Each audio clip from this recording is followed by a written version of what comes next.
Welcome to Politics Done Right on KPFT. I am your host, Egberto Willies. This is the progressive program that will take the mystery out of politics. This is the program that will encourage you to make sure government becomes we the people. Whether you are liberal, conservative, or otherwise, you get to air your point of view. Give me a call at 713-526-5738. That is 713-526-KPFT. Remember, you can also send me a tweet to EGBERTOWILLIES. That is at Egberto Willies. Let us engage. It is politics done right. 1, 2, 3, 4. Well, folks, welcome to one more edition of Politics Done Right. I'm Egberto Willies, your host. How are you doing today, Shannon? I'm doing fantastic. You always bring a little ray of sunshine in my day on Thursdays. We try, but we want to bring sunshine to you, and we want to bring sunshine to everybody else in Houston, Texas, and throughout the country who are streaming our video or our stuff right now, right? Houston. But you know what happened today, Shannon? What? You know, I got into, I'm in the green room, and a couple of politician came in, and she was talking to a certain kind of guy here that also works here, not works here, but has his own show here, and we got into it, and we agree on most things, but we kind of had a little bit of disagreement as well here. And I looked at him and I said, "Hey, Dwayne, why don't you come and be a part of the show today as well?" And you know what? He gave me the honor of saying, "Okay, Berto, I will." How you doing, Dwayne? I am fantastic, man. I'm fantastic. Thank you for having me on the show. Well, I really like your point of view, and I think it's necessary that's what we do, because we are going to be the ones that are going to go out there, my brother, and change the world. Absolutely. I always say that, you need to be the change that you want to see in the world. So. I love that. But you know what? Let's get busy into the program, and then we can go into all of that later, okay? Absolutely. So let's go. Look, folks, today I am going to be talking about bigotry in a form you may not expect. Bigotry is a tool. It is a tool of the plutocracy. It is important that we do not allow the blame game to occur between the masses, lest they win. But I want to give a big thank you to several people. As you guys know, we are in this sort of a mode right now where we're trying not to have a full loaded fund drive. So what we're really doing is we're kind of just doing it in between shows. And it's working pretty well, right, Shannon? I think it's actually going pretty well. I tell you what, I have some great, wonderful folk I want to thank. First of all, when I got the list of people who donated to the show today, I said, let me check it out. And I found Alexis Goodrich from Brooklyn, New York, became a new member of KPFT here in Houston. Thank you, Alexis. Alexis Goodrich gave a generous donation. And I tell you something, I grew up with Alexis Goodrich in Panama, in La Ciudad de Arco Iris, in Panama. So it's a small world, and my brother has been following on Facebook and otherwise. So thank you very much, Alexis Goodrich, my brother. Now, I also want to give a big thank you to Kevin Tilley of Clawson, Michigan. He also became a new member of KPFT with a generous donation. As well, we have Christine Barbieri of Columbia, Maryland, who became a new member with a generous donation. And likewise here in Houston, we have Christine and Pam Jenks, who gave a generous donation. So folks, please remember, if you go to kpft.org right now, you can actually help build the show. And if you want to kind of just listen now, remember you can go to kpft.org at given anytime. You can also go to politicsdoneright.com on my website. I made sure and put the KPFT donate button right there, so that if you don't remember everything, go to politicsdoneright.com, click donate. It'll give the donation immediately on behalf of Politics Done Right. I appreciate you, Alexis Goodrich. I appreciate you, Kevin Tilley. I appreciate you, Christine Barbieri. I appreciate you, Christine and Pam Jenks. Now, before I get to the program, I want to remind all our listeners that KPFT is a bastion of intelligent voices and programs. As a political activist, my favorites are the following: The Monitor with Mark Bebawi on Mondays at 7 p.m. Think Wing Radio with Mike Honig on Mondays at 9 p.m. Partisan Gridlock with Jeff Berg on Fridays at 3 p.m. And of course, my brother from another music, jazz Latino, Afro-Cuban Latin jazz at its very best, hosted by Juan Flores on Mondays at 10 p.m. And it looks like I'm going to have to add another one to the list. So what I'm going to do is let him tell about his show right now before I go in. So tell me a little bit about your show. Well, it's called The Conscious Mindset. It comes on Sunday nights from 9 to 10:30 p.m. And it's hosted by myself and my co-host, Brother Sid. His name is Said Truth. He doesn't like to be called that because he's a very humble brother, but I call him Said Truth. And the bottom line is that it's called The Conscious Mindset because consciousness means being awakened. Right. And mindset means you're constantly, in the same thought process all the time. So what we want people to do is to become awakened. Right. And then keep in that mindset all the time. That is why we connected in that room, because of the thought methodology. But and on the show, yes, I'm known sir. as Brother Evans. So very few people know me as Dwayne. And most people, because there's a lot of Dwaynes here at KPFT. Okay, yes. So most people know me as Brother Evans. Well, we're talking. Mindset. What's that? There are a lot of Dwaynes. So it's Brother Evans. Brother Evans. There you Okay, go, my Brother dear Brother Evans. Okay, folks, this is KPFT 90.1 in Houston, Texas. We want to hear your voice. We want to hear your thoughts. Let's talk. I will also be following our hashtag Politics Done Right on Twitter. Remember my Twitter handle, Egberto Willies. You can listen to the live stream or listen to the podcast, the vlogcast. Links and all of that information is on the top of our post at politicsdoneright.com. Please also remember, folks, this is a call-in show. The call-in number is 713-526-5738. Again, that number is 713-526-5738. I do want to hear from you. Now, do you know what time it is? It's time for the weekly blog post. Well, folks, there's a whole lot going on. There's a whole lot of bigotry going on. And let me tell you something. After I speak about this, we should all be brothers and sisters against and for one particular cause, because we cannot allow this to be used against us.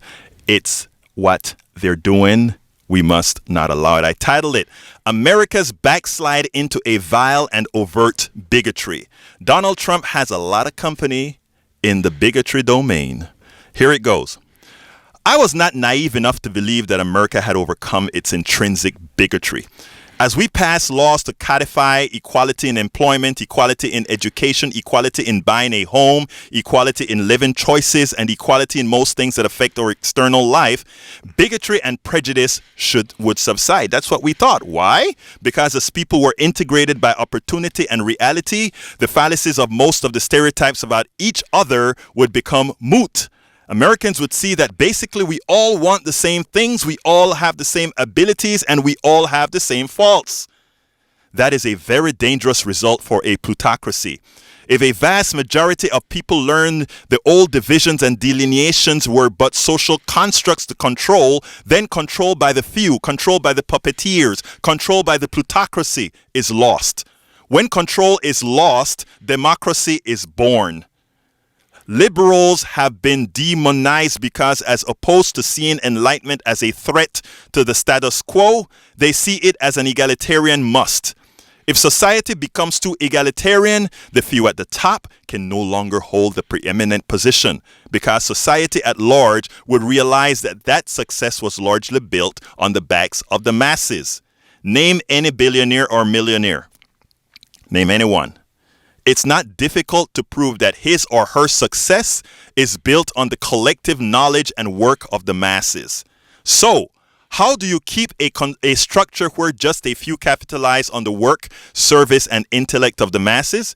You infiltrate the media, you infiltrate the educational system, you destroy all organizations attempting to make things better for the masses like unions and cooperatives, you brainwash, you create false realities, you demonize groups, you pit groups against each other. Much of this was detailed in Supreme Court Justice Lewis Powell's infamous The Powell Manifesto, which was written before he became a Supreme Court Justice. That was back, I think, in the 60s. Think tanks designed to mislead like the Heritage Foundation are a reality. The complete takeover of the media, especially through outlets like Fox News, is a reality. Many universities have received grants from the likes of the Koch brothers to provide the ability to influence. All of those machinations and deviant behavior simply delayed the inevitable. America is liberalizing, folks. America is becoming more intelligent in the aggregate. Yes, They may have slowed down the progress. However, liberals and progressives continue the slow grind. America is becoming more liberal. We are now at an inflection point. The plutocracy is fighting back. It, however, cannot win on reality. It cannot win on policy. After all, what policy can be offered if the ultimate goal is control? If the ultimate goal is to keep a few on top to be served by the masses, the indentured servants protected by a small gatekeeper class, the 9%. A backslide into a vile and overt bigotry is the answer. It is easy. It is effective because it revives our reptilian brain. It is the perfect bait and switch technique.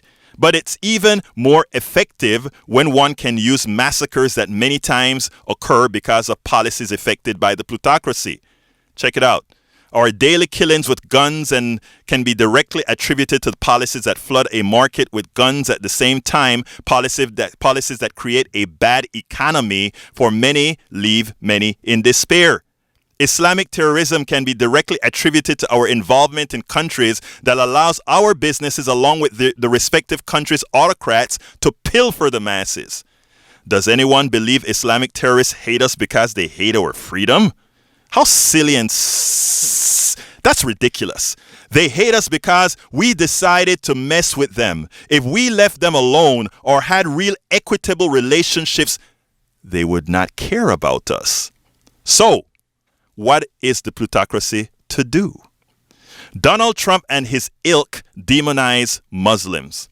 We use Islamic terrorism to make Muslims the scary people. They are partially responsible for our hard-earned dollars going to the defense industrial complex. Who else is going to mitigate the Muslim problem? Donald Trump and his ilk demonize immigrants. They tell Americans those immigrants are the cause of them not having jobs or good wages. Of course, the reality is that sending our jobs overseas is the big culprit. It is profitable for the few. And yes, it is the plutocracy that is employing those undocumented workers even as they use them to foment hate.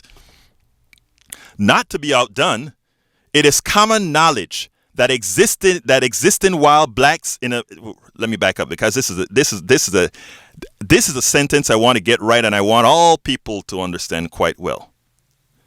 So, not to be outdone, it is common knowledge that existing while black in America is dangerous.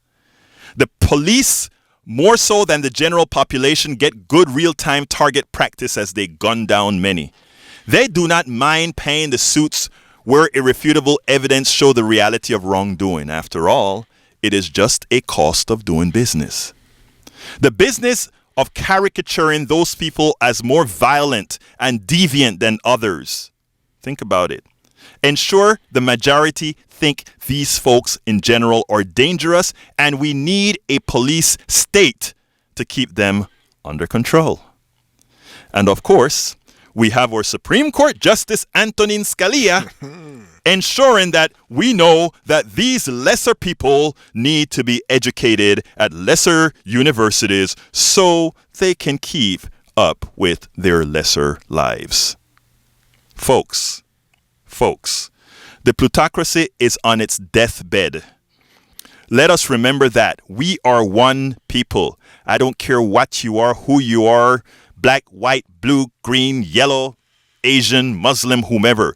We are the people. We must keep together. All that you're watching on TV right now is calculated dissension. It is calculated to work on your reptilian brain to put folks against each other. Don't buy it.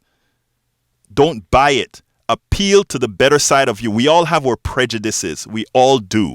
Nobody ain't no saint. We all have our prejudices. We all do.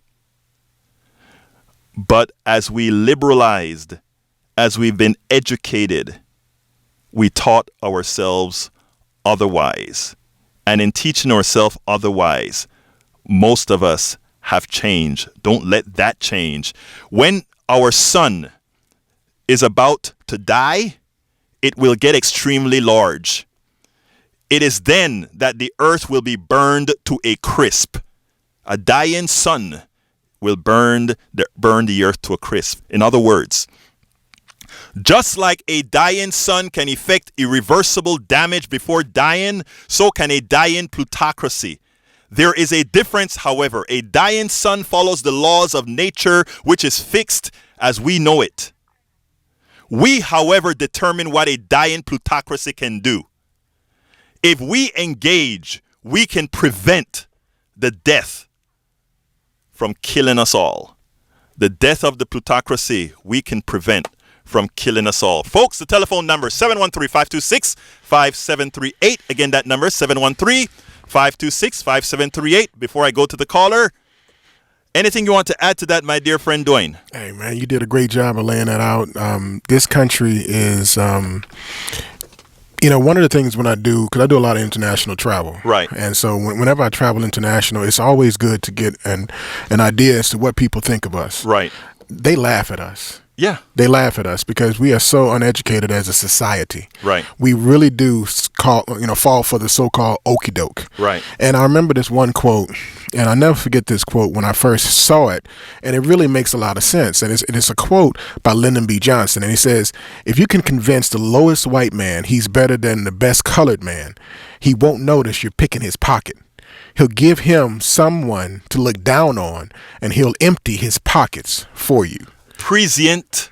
That says it all. That says it all. Because when you look at what's going on, because look at who's coming out and is joyful right now. Right. It is uneducated white males who, and I heard this white woman who was at a Trump rally outside just yesterday say he's one of us. Right. He is a billionaire. Right. He's not like you. Right. He's and for some reason it's like he gets up, he doesn't say anything.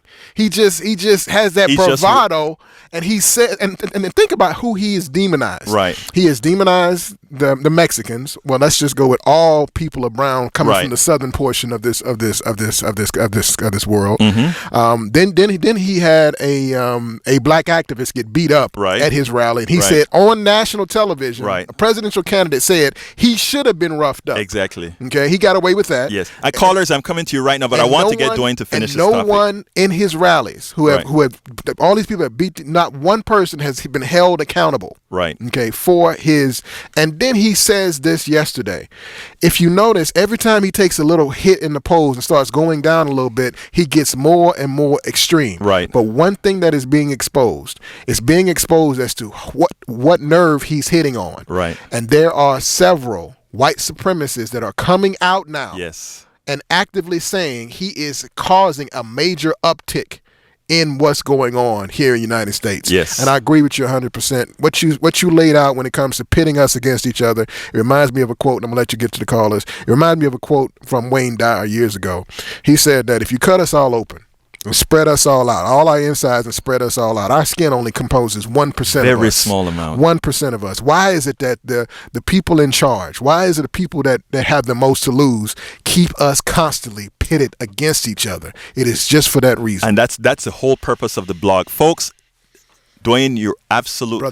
Brother Evans, you're absolutely right. Now, I always say something else. When we can unite, and this is a stereotypical statement, but I think it gets the point across. When we can unite Appalachia, the ghettos, and the barrios, we would have won. Absolutely. But they keep us pitted against each other as well. And programs like this, and hopefully your program and other programs, what we do is we are here to ensure that, folks, we are all in this together, and we must be together, because it's not the fight between us. It's the fight between that select few who needs us to be separate from each other. So let's go to line number one. I think that is Scott. Scott, come on in, my friend. Thank you. Well, Saturday is the last day to vote in the city runoff, and there are people who have plans to make Harris County turn it from purple to solid red. Yes. They want to make Houston into Republican bastion. Dr. Stephen Hotsey wants to be a Savonarola or John Calvin. Yep. Scott, I like your historical perspective. Okay, you know what happened to Savonarola? Tell us. I know you're going to tell us. He was successful for a while, but people turned against him and they burned him as a heretic. Right. Now, Now, let me tell you something, and I'm glad you brought up the election, okay? Because it's important, and I need to tell, and I'm getting to all you guys on the call list right now, but I need to get a few things out here. I went to vote a few times. The first time when Sylvester was running the first time here in the election, and I have a whole lot of Tea Party friends in Kingwood, and one of the Tea Party guys said, "Hey, Egberto, guess what?" I'm like, "What?" He said, "All we are worried about is making sure that Bill King makes the runoff." And then he starts to smile, snicker, whatever you want to call it. And the reason he said that is because he said, and you know why, Egberto? Because I know Sylvester's people will not be out in December to vote. We just need to get him into the runoff. So for everybody that's listening to this, to my voice right now, that's the challenge for you. I can't tell you who to vote for. I, however, can tell you that when one sect tells you that they are playing you, they know that they just need to get their man in the second place because they're going to take it all because you are too irresponsible, you are too apathetic to vote. So Shannon is telling me that I need to shut up and go to the traffic, so I am going to shut up. I wouldn't put it that way. Well, I like to put it that way. And then I'll be, Scott, so I got to let you go, and then I'll go to the next one. Okay? Thank you, Scott. And the phone that's ringing, she'll get it after the Okay, well, let's take a brief look at our traffic in the area. All right, it is currently clear. Well, first, we're going to take a look at weather. It's clear skies and 80 degrees, which is today's high. And expected, throughout the day, it'll be a little bit of a mixture of clouds and sunshine. But tonight, it will become partly cloudy earlier in the evening, followed by cloudy skies overnight and 20% chance of rain. Low tonight of 66 degrees. Tomorrow, it should be a cloudy 80 degrees. And let's take a peek at our traffic around town. On the North Freeway inbound at Parker, a multiple vehicle accident was affecting all main lanes was recently cleared, but traffic remains backed up all the way to West. And a little bit down the road, a disabled heavy truck at Cross Timbers is blocking the center lane and right lane, and it's slowing down traffic all the way to Cavalcade in that area. And on the West Loop southbound at Post Oak, an accident is affecting the right lane, and also on the West Loop nearby at Richmond, a multiple vehicle accident is affecting the center lane to right shoulder, adding to the already heavy traffic situation in the area. So it's pretty, tapping on the brakes in both directions from Forness to the Katy Freeway. And so that is a look at your Houston area weather and traffic. I'm Shannon McCurchie, and you are listening to KPFT Houston, Politics Done Right with Egberto Willies. Thank you very much, Shannon. Could you throw us to line number 2? I think we have John. But before I go to John, I want to say quickly, because I'm at time number 20. Folks, do remember, KPFT is a community-based radio station, and we depend on you for our support. So please do remember to either go to kpft.org and make that contribution, become a member, become a part of the family of KPFT. We are the absolute only progressive station in the entire Southeast Texas, and we're doing our job to ensure that we can get the real voices out there. John, come on in, my friend. How you doing? I'm wonderful, Egberto. How are you doing? Great. Talk to me, my friend. Well, you've got your progressive cap on today. You are in rare form. I was giving you an amen. Oh, well, look, I appreciate that, my brother. I appreciate that. Talk to me. Well, I generally don't agree with you. I'll be honest. You know that. Yes, we are. You're my friend, though. What's that? You are my friend. We're still together because Absolutely. we can have different points of view. Come on in. Talk to me. But I am of the opinion, I hate to say this, we have already reached the tipping point, Yes. in my opinion. Yes. Where the process has rolled over just like a wave on the left and the right. Mm-hmm. I've actually come to that conclusion. More people are worried about what's playing on their iPhone Yes. than what's being done at the ballot box. And, Right. And your example is what your Kingwood Tea Party friend said to you is that's a strategy. Yes. We just know the facts of getting into runoff elections and how it tends to work. And isn't that really the shame? That's even a statistic that can be counted on? It's but here's what, I am either a complete optimist or a real idiot. I don't know which one exactly quite yet. Okay, but what I mean, there's a fine line between the two. Okay, but let me tell you, I will maintain, and I'll be honored to be that complete optimist. And whether you want to call it an idiot, it's okay for me. The names doesn't mean much because it's about what I'm going to go out there and try to do to make this a better place. So look, I'm going to tell you, first of all, I think yes, we are at a tipping point. I agree with you 100%. I do think, however, that tipping points also mean that you can actually get your that you can untip the scales. I mean, as long as the stuff hasn't slidden off completely, you can untip the scale, and that's my expectation. Look, I am I'm a business owner that decided, it's time for me to have a new business. My new business is making society better, and making society better required me being a community activist, being a real activist, being a complete political activist.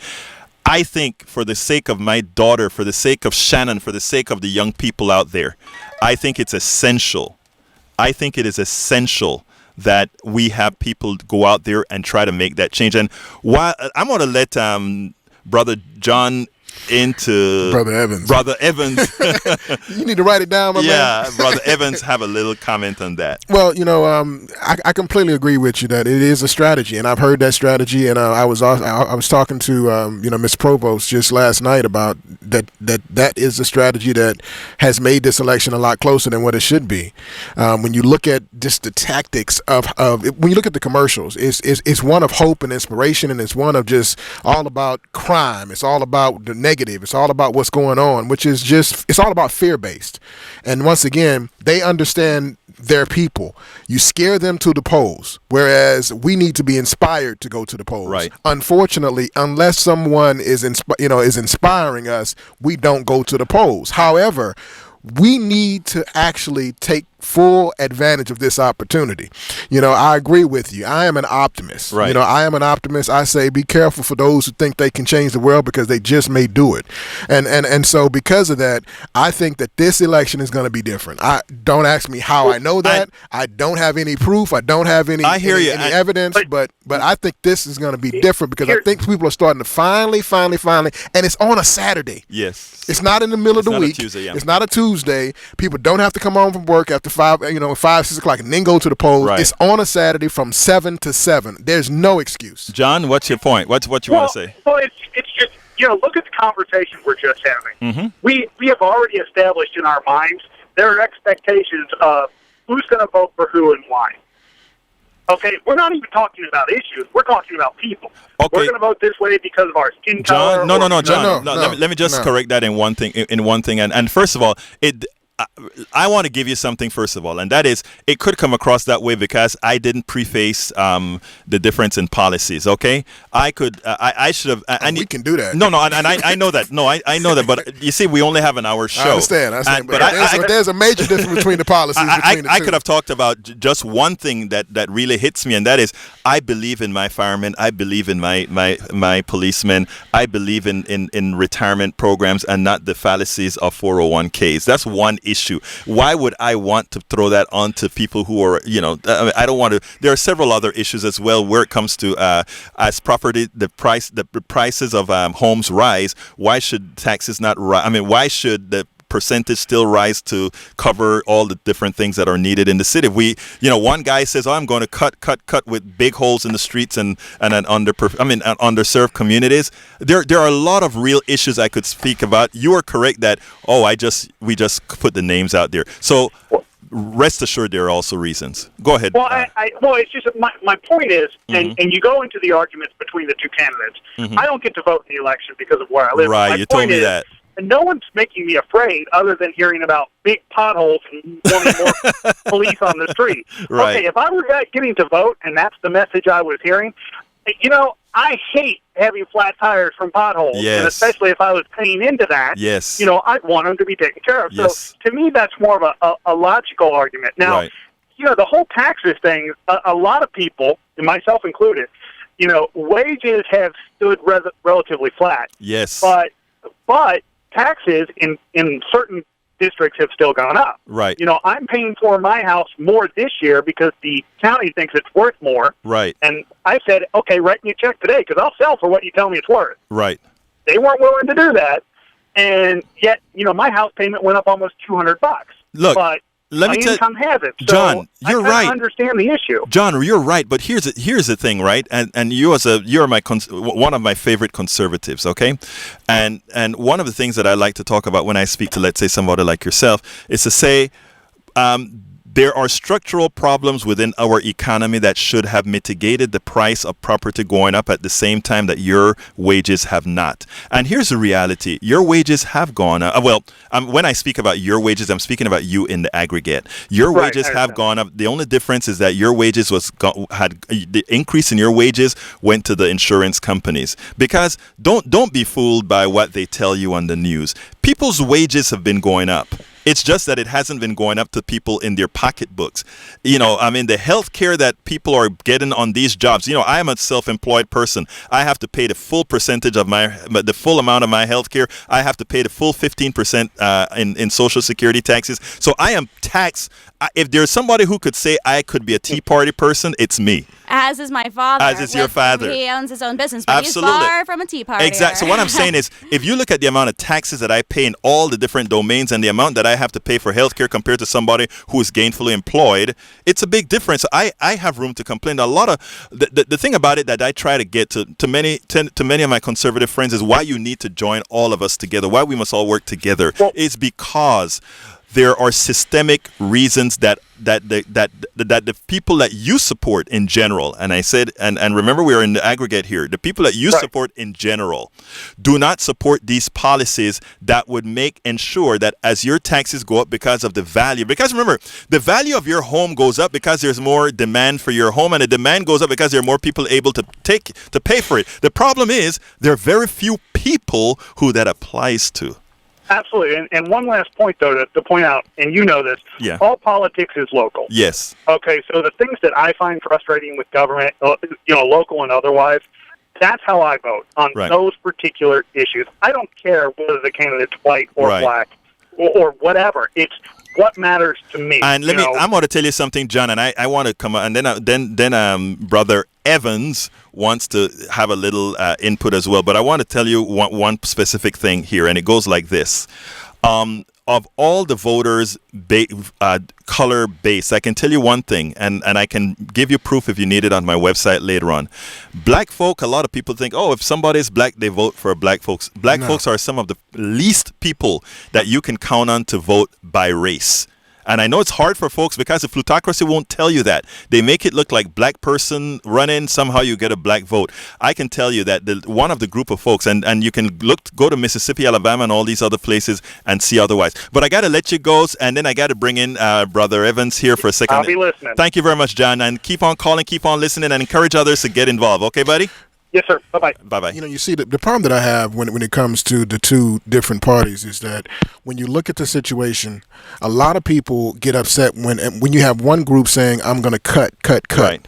What they don't realize, what people don't realize, don't pay attention to, is that you still die, but you die by 1,000 small cuts. Because what happens is they might not increase your taxes, right, but they increase your fees. Exactly. He's talking about the fact that they, I paid more because of, nothing happened, but I paid more. The bottom line is how you do it you still have to get to the bottom line. Right. Those potholes still have to be filled. Right. It's just how you do it. One is saying the people who make more should pay more. Right. And I know, and most people don't have a problem with that. That is a liberal, and that goes across party lines. Yes, you should pay more when you have more. But then the other one says, I'm not going to increase your taxes, but when you go to register your car, when you go to do this, you see that there's been a 10%, 20% increase in fees. And that's what it is. And that's how they get the money. They're still going to get the money. Our calls are stacking up, so I got to go. So let's go to line number 3 with Jerry. Come on in, Jerry. Yeah, hi. How you doing, my friend? I'm going to be back in a minute. Talk to me. Yeah, I just wanted to say that while I'm not an anti-capitalist, certainly there needs to be some kind of reform of there certainly needs to be some kind of reform of capitalism, and there needs to be some kind of issue way some kind of redistribution to a point of the wealth. Yes. And, the problem with capitalism is it's pretty much delivered the goods for the most part at this stage of the game. What it hasn't delivered is the services. Yeah, look, and it's a bit deeper than that, but you're correct. And what we have with capitalism is it has not been. I have a simple thing that I always tell people: what's the unemployment rate? And how much work do we need to get done? And if you take a look right now in America, there's a fairly high unemployment rate. Let's say at 5%. It's not as bad as it could be, but people are underemployed, and there's a whole lot of work to be done, a whole lot of potholes to fill, a whole lot of construction that need doing, and somehow we cannot unite those two. That is a defect in capitalism. Infrastructure. Our infrastructure is falling apart. Right. I mean, we have the infrastructure of a third world Absolutely. country. But my big point that I want to make is if capitalism was so perfect, you could have the connection with jobs and what needs to be done. You want to add something else, my dear friend? Yeah, I think that, I don't want to throw out the baby with the bathwater, but we definitely need to seriously rethink how basically capitalism is structured in this country. Like I said, I don't want to dump it. No, let me tell you, you're correct. I think that would lead to disaster quickly. But I think that, like I said, something a more equitable, fairer, certainly getting the wealthy to pay a little bit more of their fair share. You're asking somewhat more of their fair share. Sir, you're correct. You're asking for what we are all asking for, and that is we don't say to throw out anything. We want capitalism to use for what it is, a tool and not an ideology. Right now it's an ideology. Thank you very much, John, for calling. I'm getting that look that I have. You have a great one, and tell folks about our station. Okay, I think we're going to weather right now, so let's go to Shannon. Why, thank you once again, Egberto. All right, let's take a brief look at what's going on in our weather. In the Houston area, it is currently 80 degrees and fairly clear skies right now, but expect it to get mainly cloudy tonight with a low of 60 degrees. Partly cloudy skies earlier in the evening as well. Okay, Friday, expect mostly cloudy skies and a high near 80 degrees. And tonight, expect about 20% chance of rain. So, you figure out the figures there. All right, quick look around town at our roadways. On the North Sam Houston Tollway eastbound at North Sam Plaza, a heavy truck accident is blocking a center lane. But you're slow going on the North Freeway inbound from Scott to Tidwell, and tapping on the brakes inbound on the North Freeway from Airtex to Allen Parkway. On the West Loop southbound at Richmond, a multiple vehicle accident is affecting the center lane to right shoulder. Heavy traffic in both directions from Forness to the Katy Freeway. That's a look at your Houston area weather and traffic. I'm Shannon McCurdy. Back to Politics Done Right with Egberto Willies on 90.1 KPFT Houston. Muchísimas gracias, mi hermana. Okay, let's go to line number 4. I think that's Trig. Come on, Trig. Tag, come on. How you doing, Tag? How you doing? Great, my friend. Talk to me. Yeah, Tag here. Tag. How you doing, my friend? Good. Thank you. The last guy said the rich have got to pay more. Mm-hmm. And I kind of agree with that, but I think one problem we have in this society, I don't want to dwell on it, but, I think we need a lot more worker cooperatives, people who own their own factories and stuff and kind of share the wealth that way.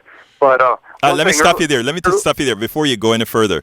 I want you to look up a guy. His name is Gar Alperovitz. Okay, he is into the concept that we as a society should look heavily into cooperatives and working with cooperatives to form, as opposed to simply a corporate world. So that's a very good point you brought up, sir.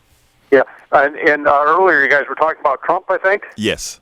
That's what I really called.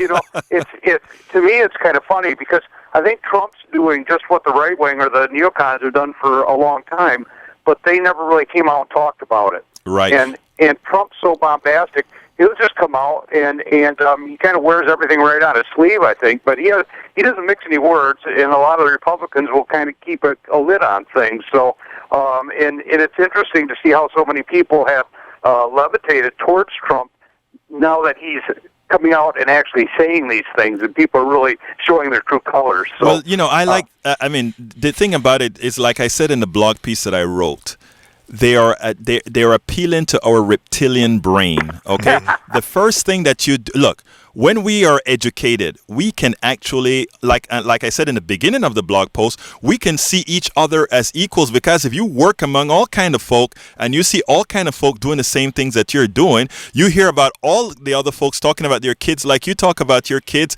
about the problems that you have, and you also see some of those evil darn folks as well that are just as evil as some of the other folks you know. You realize, oh God, we are really all the same. Dang it. We really are. We are really all the same. We really are. And so you find that out when you work with each other, when you become educated. But then you get the Trump who comes out. We get a terrorist attack and we make that terrorist look like that brown guy with that Muslim look, that stereotypical Muslim look. Or you make that black guy look like, oh, he's that guy that in the ghetto shoots you up. And you know what's so funny? I always like to tell this quick story, and this is going to be a quick one. My wife has some friends, okay? We live in Kingwood. My wife has some friends, and her car broke down somewhere on 59 between Kingwood and the Loop, okay? And we know that some areas between Kingwood and the Loop are not necessarily the best areas. And so she broke down on the side of the road, and she was extremely happy to tell my wife that 4 black guys came over, and she was scared like you know what. And it turned out they came, they helped her out, and they were able to get her on her way, and they stayed around to make sure nothing happened to her. And she was shocked. The big boogeyman. She was shocked. And, my wife turned around, and my wife said, I don't remember her name, but tell me, what did you really expect to happen? What did you really expect to happen? You see, and at first my wife was really mad at the woman. I wasn't mad at the woman. And the reason I wasn't mad at the woman is because that's how we are conditioned. Mm-hmm. We are conditioned to look at folks who look like me or Brother Evans as somehow what you call it? The boogeyman? The boogeyman. The boogeyman. And the truth of the matter is, no, we're no more boogeyman than any other person out there. Yeah, we got some black boogeyman.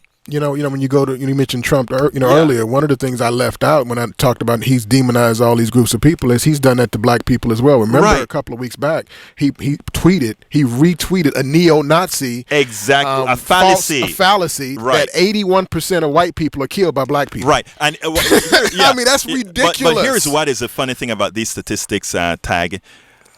People tend to kill people who look like them on the same percentages. And here's what's because you kill the people you are around. You kill the people you know. You don't just kill random people out of the blue. That's just not how it is. That's not how. And but again, if you can do that, you can affect all these stereotypes, and then you can affect us being scared of the other.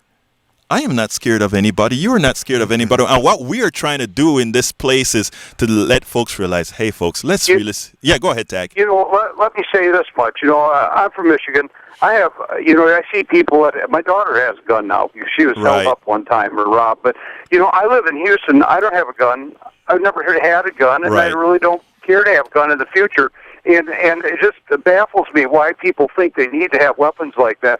But one thing I want to say about Trump real quick, and then I'm going to go, is that even if Trump was a president, and heaven forbid, he enacted this law where Muslims couldn't come back into the country, the same thing would happen with that happens all the darn time in this country, is that Trump would have anybody come and go who he wants to come and go. Right. And the people that he doesn't know or doesn't trust or whatever, if there's a Muslim friend of his, they'll be coming and going all day long. Well, but any other Muslims wouldn't. And this is what really irks me about a lot of what happens at the top, is these people make laws for us, and then they don't apply to those people. Tag. So thanks, go guys. Tag, thank you very much for calling in. Please remember to have other folks call. Yes, you want to say something, Brother? Yeah, just real quick. We talked about compensation and capitalism. I just want to, make sure that we give specifics out there to show people just how it's changed. Back in 1965, the average CEO made 20 times more than his worker. In today's economy, in today's corporate economy, it's 300 times. Yes. That's a huge huge. That's where all the wealth is going. That's why people are starting to see and starting to understand there needs to be, not necessarily, I hate the term redistribution. I don't. I don't. And the reason why I hate it is because people are conditioned automatically. The people that should be getting it, the people that should be wanting it, have been conditioned to say, we can't have that. Callers, I'm coming to you right now, but let me tell you why I'm no longer making punches about redistribution, just like I'm no longer taking punches about liberal. We have allowed the Powell Manifesto and all these other people to redefine what these words really mean. I agree with that. Okay, redistribution is actually there to fix the aberration of a particular tactic of capitalism. And if capitalism is to remain in existence, if the aberration within capitalism isn't mitigated with redistribution, capitalism is dead. Well, here's my question. We're so smart. We're so intelligent. Why can't we just come up with a different word? Because let me tell you, you and I gonna disagree on this, because I think as soon as we come up with another word, it'll be demonized as well. But it'll be but we will have the chance to define it first. That's the key. We had to define. Anyway, we'll go to the next caller, brother. Okay, like I said, that's why I'm here. That's why you're here. I'm here. Okay, let's go to line number 1 with brother John. Come on in, brother John. How you doing, Egberto? I'm doing fine. Talk to me. Welcome, Brother Evans. Thank you. Coalesce, man, that's the word. Coalesce. Great blog. You got it spot on. Coalesce, man. And we all coalesce. And we take that one giant step and put it on that scale. You know what? What happens when the weight of all of our numbers jumps on a teeter-totter, Brother Evans, a seesaw? What happens to the other side? Yeah, it gets shot into the air. That huge moment in society. What we need to coalesce under is the climate change. It's going to push everything. They're going to have no choice but to spend the money. Got to keep our eyes on Paris so bad. Brother John, you're from your mouth to our brains to the air in Houston, Texas. Thank you very much for calling in. I thank you so much. I'm not doing that well today. My missing pancreas is bothering me. I got to get inside. Okay, thank you. I'll listen to you out there. And welcome, Brother Evans. I've been listening to your show. I might call in and talk to you Sunday night. Oh, please do. I love please you all. do. Pray for the world. Thank you very much. You have a good one. Shannon. You have Shannon. You got a good one. Okay, thank you very much for calling. Look, folks, please do remember we are in our on drive, so please do remember to go to kpft.org and remember that we are here providing you some vital information. We provide a vital service to Houston, and the only way we can do that is to remain a viable station on air. We do our part. Let me tell you, Brother Evans comes in here and he does his part. Shannon comes in here, she does her part. All the people come in here I tell you what, for a love of either activism, eclectic type music, you name it. That's what we're here for. But we can only be here if you keep us on air. You want to give some other reasons why you want to ensure to go to kpft.org and keep us alive? Well, the main reason I always push is that we're not bought and sold.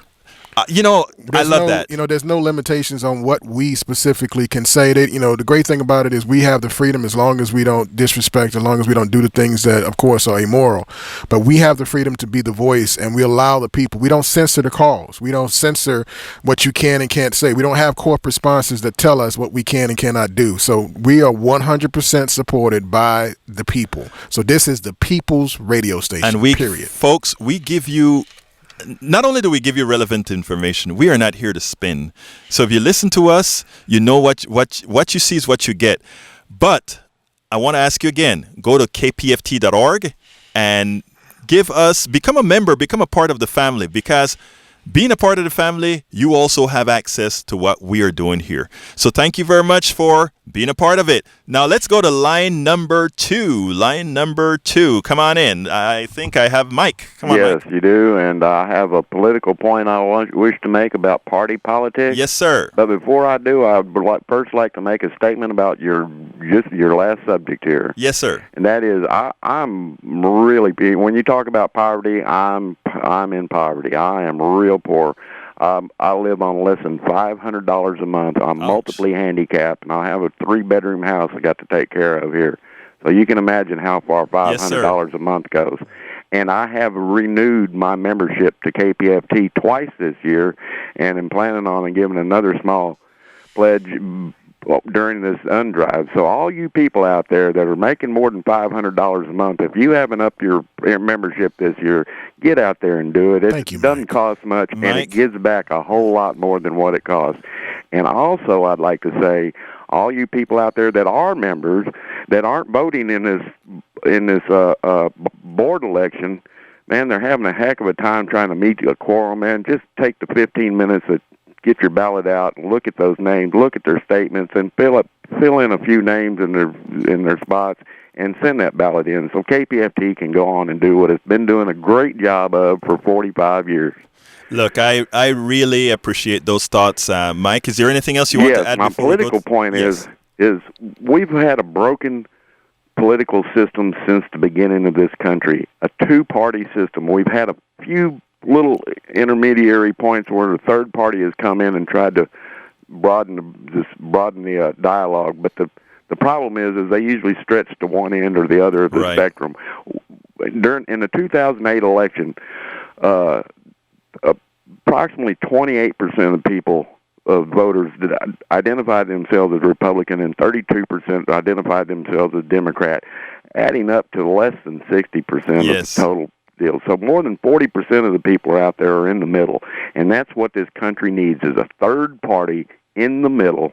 And we need just one big money, a billionaire or 100 millionaire or whatever, to come out and say, look, I'm going to dedicate the first $10 million for this next election cycle to a new party that takes the best parts of the right and the best parts of the left and throws out all the extreme crap from both ends and says, this is what the American people want, everything in the middle, all the stuff that the people want done. Mike, let me tell you something.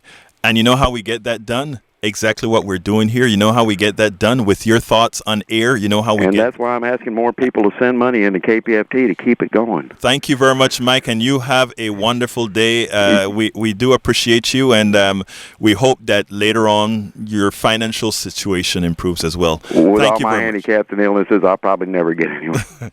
Well, we can all work. Thank you, sir. Thank you. You have a wonderful day. Let's go to... Yeah, just real brief. Yeah. I've been saying that for a long time, that what we need is a real third party, one that is financially backed. Right.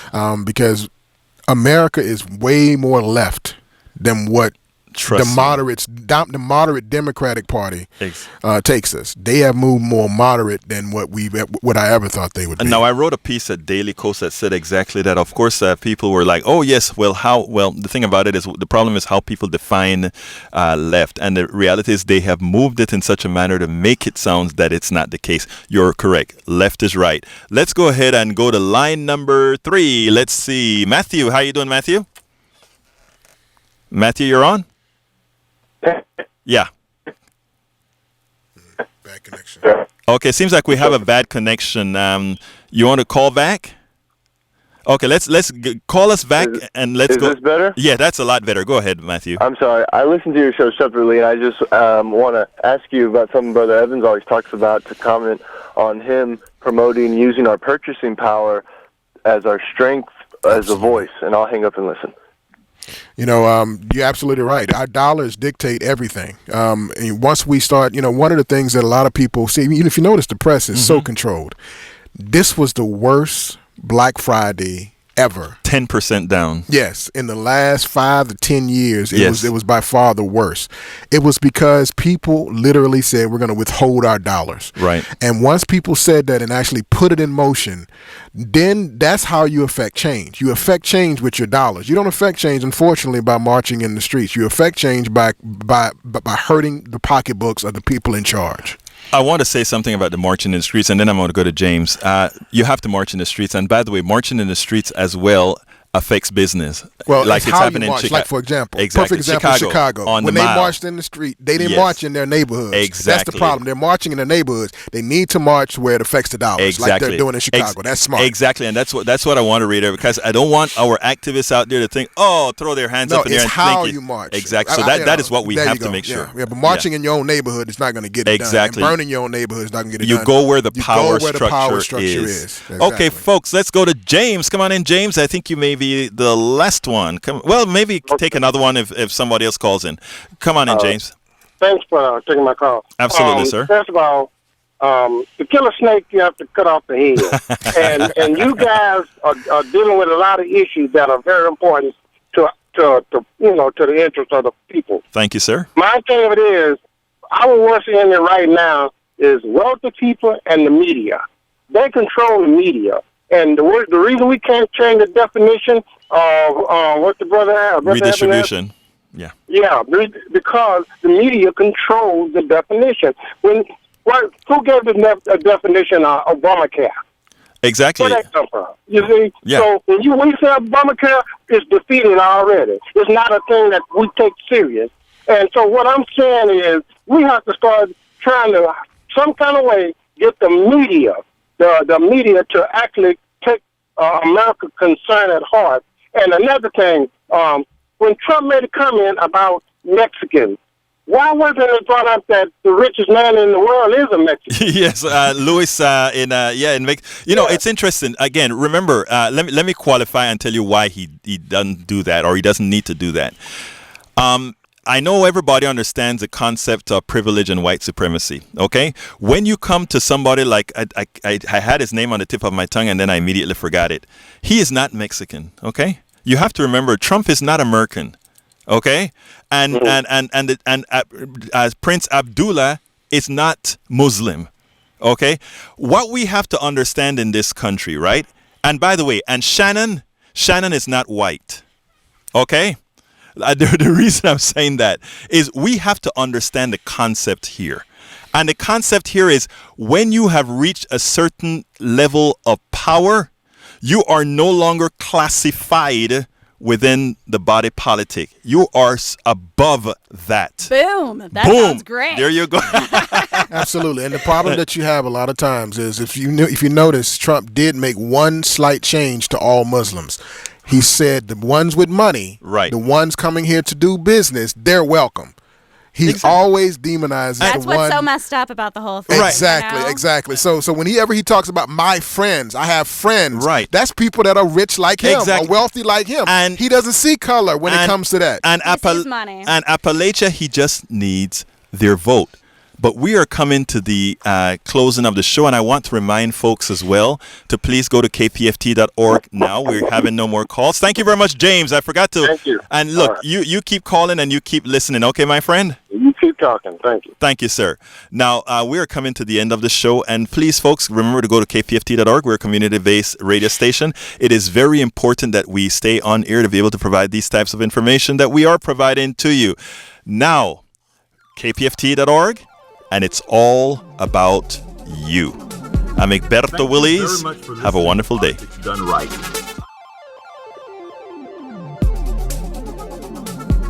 Thank you very much for listening to Politics Done Right. I am your host, Egberto Willies. You can personally reach me by sending an email to egberto@politicsdoneright.com. Remember, Egberto is spelled EGBERTO. Change starts with you. 90.1 KPFT gives you information not tainted by corporate interest. Please visit kpft.org and contribute. Let's ensure continued access to real information and news remain available to all. Again, thank you very much for listening to Politics Done Right.